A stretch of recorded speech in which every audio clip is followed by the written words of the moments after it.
There's no driver or passenger in the cabin, but still this tractor is running between SkyPier and the baggage hold at Terminal 1 at a speed of 20 kilometers per hour to deliver baggage for air-to-sea and sea-to-air passengers. It's an autonomous electric tractor at Hong Kong International Airport.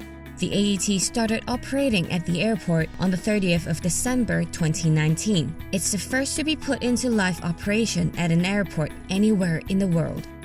咁呢個我哋經過差唔多年半嘅測試晒全部嘅不同情況，24小時不同環境，我哋確保冇問題啦，我哋終於咧投入服務。因為好多交通意外咧，都係因為長期工作啦、疲累啦、環境唔好啦，例如咧大雨大霧都會產生意外嘅。咁所以我哋從用人咧減少意外啦、提升效率咧去諗。The AET is equipped with a highly accurate DGPS system that has a range of error of just 10 to 15 cm. 任何嘢喺個車10米範圍以內，佢即刻剎停。even 人你都未必做得到，因為佢一路 detect， 由10至35去 detect 咗咧，佢就開始計算啦。佢開始咧就落 brake， 佢就唔係剎停佢喎，減慢速度，去到10米範圍以內咧就剎停。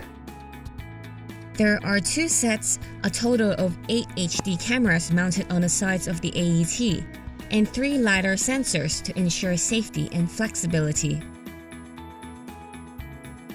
By the first quarter of 2021, all traditional baggage tractors operated manually at SkyPier will be replaced by AET tractors, delivering baggage for SkyPier passengers.